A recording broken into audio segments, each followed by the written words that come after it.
अब हम आगे देखेंगे असहयोग आंदोलन कि किस तरह से गांधी जी ने असहयोग आंदोलन की शुरुआत की और क्यों जो है असहयोग आंदोलन को रद्द कर दिया गया। असहयोग आंदोलन के पीछे गांधी जी की यह धारणा थी कि भारत में अंग्रेजों का शासन भारतीयों के सहयोग पर निर्भर करता है। तो असहयोग आंदोलन के पीछे गांधी जी का यह मानना था कि असहयोग आंदोलन तभी हो सकता है, इसके पीछे भारतीय जब एकजुट होंगे, जब एक साथ सहयोग करेंगे। यदि भारतीय अंग्रेजी शासन के साथ संपूर्ण असहयोग कर दे तो उनका शासन धराशायी हो जाएगा। अर्थात अगर अंग्रेजी शासन को गिराना है तो उसके लिए जरूरी है कि अंग्रेजों को असहयोग करे। इट मीन्स उनका बिल्कुल सहायता सहयोग करना नहीं है। तो गांधी जी का क्या मानना था कि किस तरह से अंग्रेजी सत्ता को धराशायी किया जा सकता है। तो गांधी जी का मानना था कि यदि भारतीय अंग्रेजी शासन के साथ संपूर्ण असहयोग कर दे तो उनका शासन धराशायी हो जाएगा। इस उद्देश्य को लेकर उन्होंने जनता को असहयोग आंदोलन में सम्मिलित होने का आह्वान किया। 1920 ईस्वी में राष्ट्रीय कांग्रेस का अधिवेशन नागपुर में हुआ। तो यहाँ पे एक क्वेश्चन हमारा बनता है कि 1920 में राष्ट्रीय कांग्रेस का अधिवेशन कहाँ हुआ। तो यहाँ पे उत्तर हमको क्या मिला, नागपुर में हुआ। खालिस्तान में राष्ट्रीय कांग्रेस का अधिवेशन नागपुर में हुआ 1920 ईस्वी में। इस अधिवेशन में चित्तरंजन दास ने असहयोग आंदोलन का प्रस्ताव रखा। तो राष्ट्रीय कांग्रेस अधिवेशन में असहयोग आंदोलन का प्रस्ताव किसने रखा। तो हमें उत्तर क्या मिला, चित्तरंजन दास ने रखा। इस प्रस्ताव को सभी ने स्वीकृति प्रदान की, अर्थात सभी जो है इस आंदोलन से, इस प्रस्ताव से सहमत हुए। असहयोग आंदोलन की समस्त बागडोर गांधी जी को सौंपी गई। तो क्वेश्चन यहाँ पे हमारा बन सकता है रिक्त स्थान के लिए भी, असहयोग आंदोलन की समस्त बागडोर खाली स्थान को सौंपी गई। तो गांधी जी, ध्यान में रखना, प्रस्ताव जो है चित्तरंजन दास ने रखा, किंतु सभी की सहमति से इसका कार्यभार जो है वो गांधी जी को सौंपा गया। इस प्रस्ताव के अनुसार सरकारी कार्यालयों, न्यायालयों, विदेशी वस्तुओं, सरकारी विद्यालयों, महाविद्यालयों का बहिष्कार करने का निश्चय किया गया। अब यहाँ पे एक वाक्य के लिए और एक क्वेश्चन बन सकता है कि असहयोग आंदोलन में किन चीजों का बहिष्कार करने का निश्चय किया गया।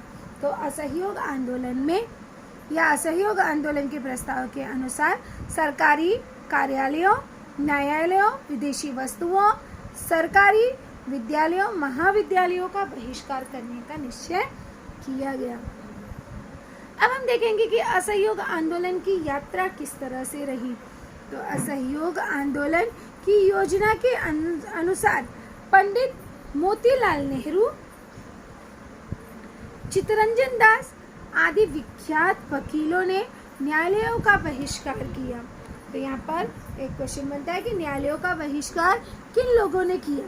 तो न्यायालयों का बहिष्कार मोतीलाल नेहरू, चित्तरंजन दास जैसे जो विख्यात प्रसिद्ध न्यायाधीश थे, उन्होंने वकील थे, उन्होंने न्यायालयों का पूर्णतः बहिष्कार किया।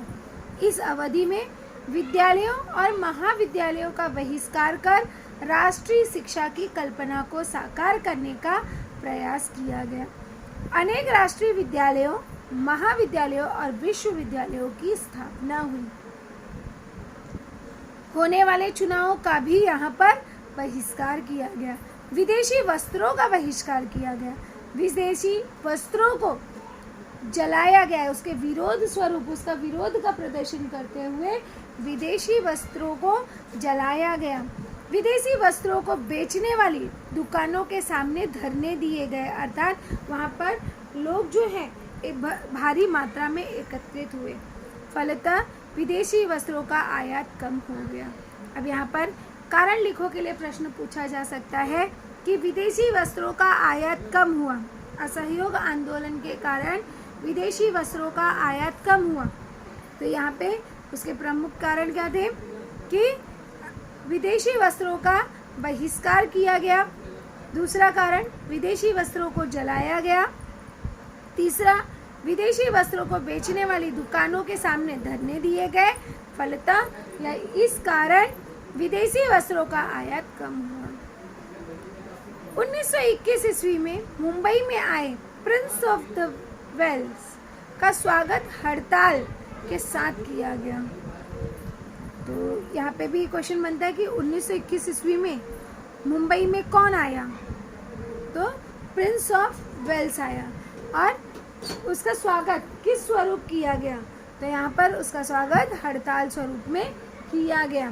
निर्जन सड़कों और बंद दुकानों ने राजपुत्र का स्वागत किया।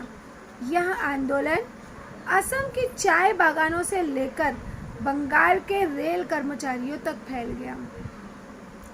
असहयोग आंदोलन पर नियंत्रण पाने के लिए सरकार ने दमन नीति प्रारंभ की, अर्थात बल से उस पर नियंत्रण लाने का प्रयास किया। उत्तर प्रदेश के गोरखपुर जिले में चौरी चौरा में फरवरी 1922 ईस्वी में प्रदर्शनकारियों ने शांतिपूर्ण जुलूस निकाला था और इस जुलूस पर पुलिस ने अंधाधुंध गोलियां चलाई। परिणाम स्वरूप क्रुद्ध भीड़ ने पुलिस थाने में आग लगा दी। इसमें एक पुलिस अधिकारी के साथ कम से कम 22 पुलिसकर्मी मारे गए। इस घटना से गांधी जी व्यथित हुए, उन्हें बेचारे को बड़ा दुख हुआ। गांधी जी ने 12 फरवरी 1922 ईस्वी को असहयोग आंदोलन स्थगित कर दिया, उसे रद्द कर दिया। तो यहाँ पर एक क्वेश्चन बनता है कि गांधी जी ने 12 फरवरी 1922 ईस्वी को असहयोग आंदोलन स्थगित क्यों किया, तो हमें उत्तर क्या मिला कि क्यों किया। उत्तर प्रदेश के पहला पॉइंट है, उत्तर प्रदेश के गोरखपुर जिले के चौरी चौरा में फरवरी 1922 ईस्वी में प्रदर्शनकारियों ने शांतिपूर्ण जुलूस निकाला था। दूसरा, इस जुलूस पर पुलिस ने गोली चलाई। तीसरा, परिणाम स्वरूप क्रुद्ध भीड़ ने पुलिस थाने में आग लगा दी, क्योंकि उन्होंने उनके ऊपर गोली चलाई, इसलिए उनके पुलिस थाने में ही उन्होंने आग लगा दी और इसमें एक पुलिस अधिकारी के साथ कम से कम 22 पुलिसकर्मी मारे गए। अब यहाँ पर जैसे कि हम जानते हैं कि गांधी जी जो हैं वह अहिंसा के पुजारी थे, वह अहिंसा के मार्ग पर चलने वाले थे, किंतु यहाँ पर लोगों ने हिंसा किया।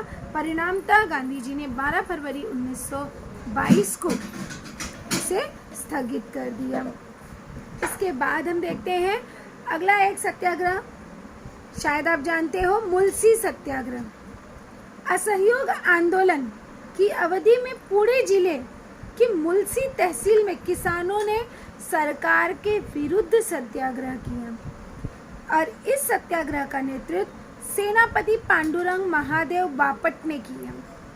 यहाँ पे एक क्वेश्चन हमारा बनता है कि मुलसी सत्याग्रह का नेतृत्व किसने किया, तो मुलसी सत्याग्रह का नेतृत्व पांडुरंग महादेव बापट ने किया।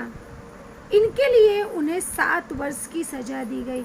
इस सत्याग्रह को के विरुद्ध में अंग्रेजों ने उन्हें 7 वर्ष की सजा दी। इसके बाद हम असहयोग आंदोलन का परिणाम देखते हैं कि मार्च 1922 ईस्वी में गांधी जी को बंदी बनाया गया, क्योंकि ऐसा उनका मानना था कि ये असहयोग आंदोलन गांधी जी ने किया है। उन पर यंग इंडिया में 3 राष्ट्र 2 ही लेख लिखने का अभियोग रखकर राजद्रोह का मुकदमा चलाया गया, अर्थात गांधी जी को राजद्रोही माना गया और अहमदाबाद में विशेष न्यायालय की स्थापना की गई और गांधी जी को इस तरह से 6 वर्ष का दंड सुनाया गया।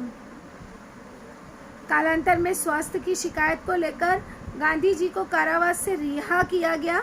गांधी जी ने असहयोग आंदोलन के साथ साथ रचनात्मक कार्य भी चलाया। इसमें प्रमुखतः स्वदेशी का प्रसार, हिंदू मुस्लिम एकता, शराबबंदी, अस्पृश्यता का निर्मूलन, खादी का प्रचार, राष्ट्रीय शिक्षा जैसी बातों का समावेश था। इस रचनात्मक कार्य के फलस्वरूप ग्रामीण क्षेत्रों में राष्ट्रीय आंदोलन अधिक व्यापक हुआ। तो यहाँ पे एक क्वेश्चन हमारा बनता है कि राष्ट्रीय आंदोलन अधिक ग्रामीण क्षेत्रों में राष्ट्रीय आंदोलन अधिक व्यापक क्यों हुआ? तो उत्तर हमें क्या मिला कि गांधी जी ने स्वदेशी का प्रसार, हिंदू मुस्लिम एकता, शराबबंदी, अस्पृश्यता का निर्मूलन, खादी का प्रचार, राष्ट्रीय शिक्षा जैसी बातों का समावेश था और इस रचनात्मक कार्यक्रम के फलस्वरूप ग्रामीण क्षेत्रों में राष्ट्रीय आंदोलन अधिक व्यापक हुआ।